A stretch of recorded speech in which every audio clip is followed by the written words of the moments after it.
No episódio de hoje, nós vamos ter novamente uma participação especial. Desta vez, nós vamos ter a participação da minha irmã, Lohana, que vocês já ouviram falar dela em alguns outros episódios.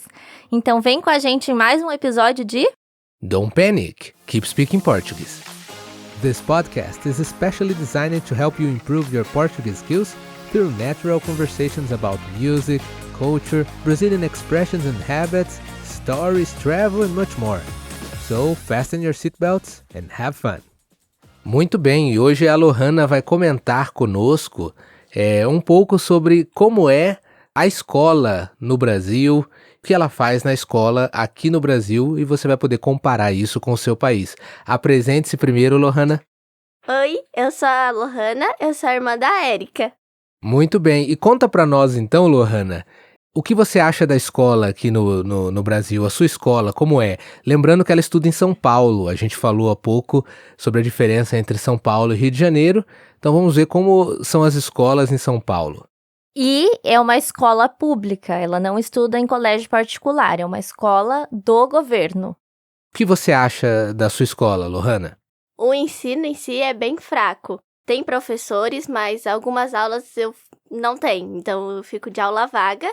E dependendo, eu até tenho professor, mas os professores não passam nada. Tanto é que durante a Copa do Mundo, muitas vezes a gente assistiu jogos na sala.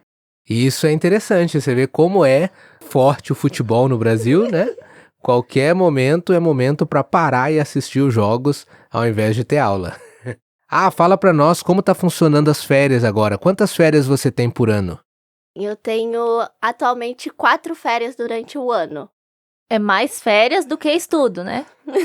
Eu tenho começo de dezembro, mais ou menos de 1 a dezembro a 3 de fevereiro. Depois eu tenho uma semana em abril de férias. Depois eu tenho julho, na real, um mês inteiro. E outubro, mais uma semana de férias. Muito bem, é férias para dar e vender, né? Antes não era assim, né? Você quer explicar como era antes? Que pelo que você me contou, isso é novo, né?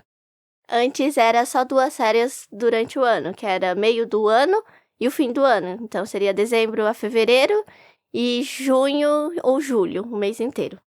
Mas os dias de férias, então, permanecem os mesmos. Antes você tinha 2 meses em janeiro, dezembro, janeiro, e 1 mês em julho. É isso? Na real, não. Eles repartiram as do meio do ano. Então, assim que acaba as provas, não tenho por que eu ir para a escola. Então, eu já fico em casa. Na minha época, eu também estudei em colégio público e quando eu terminava as provas, eu também não ia mais para a escola. Mas as minhas férias eram como era a da Lohana antigamente, 2 férias no ano. Em dezembro, as férias de verão e em julho, as férias de inverno.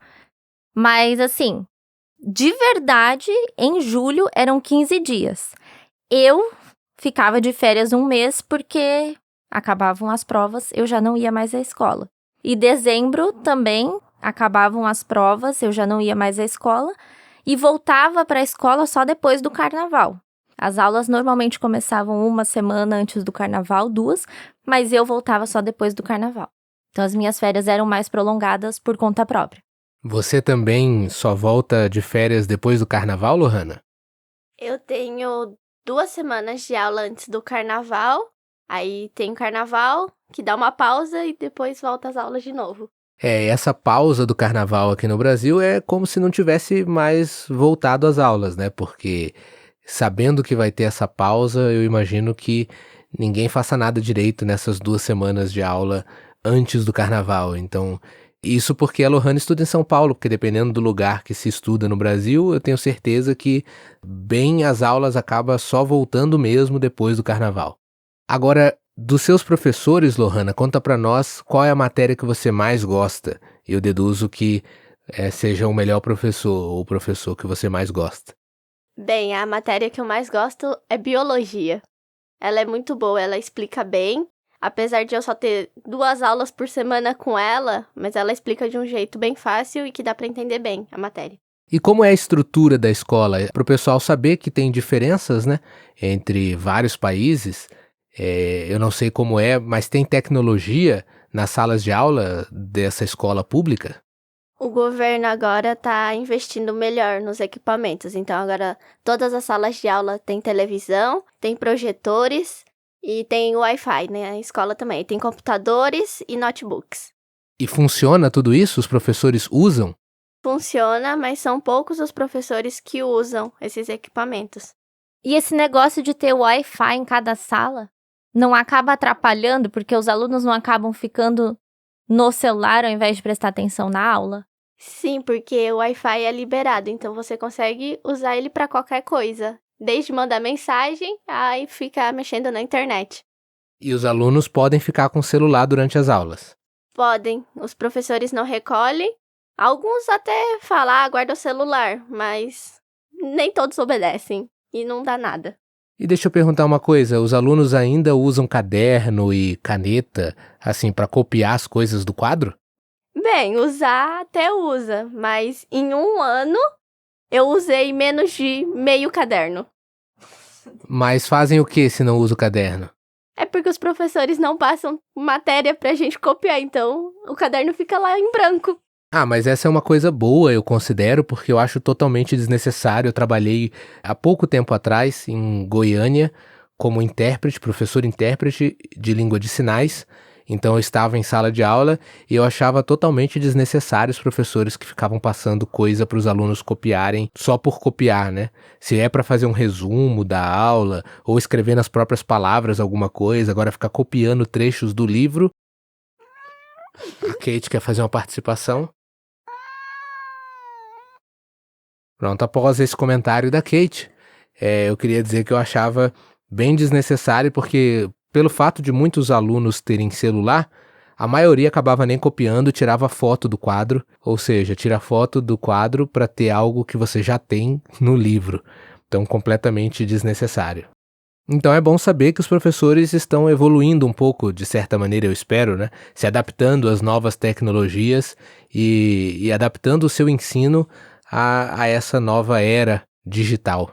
Eu não sei se vocês repararam, mas a minha irmã costuma usar gírias. Neste episódio especificamente, eu não sei se ela usou uma variedade de gírias. Eu reparei que ela usou pelo menos uma gíria mais de uma vez. E nós gravamos um episódio, porém esse foi exclusivo para os Patrons, com algumas gírias que a minha irmã costuma usar. Então, se você quiser saber, você pode ter acesso a ela se tornando um Patreon. Na verdade, nós gravamos esse episódio continuando aquele assunto de paulistas e cariocas, gravando sobre gírias paulistas e gírias cariocas. Espero que vocês tenham gostado de ouvir uma voz diferente aí nesse nosso episódio, nesse nosso podcast. Muito obrigado pela participação, Lohana. Quem sabe a gente não volta com mais convidados aí, ou até quem sabe com a própria Lohana novamente contando outras histórias para nós. Esse foi mais um episódio de Don't Panic, Keep Speaking Portuguese.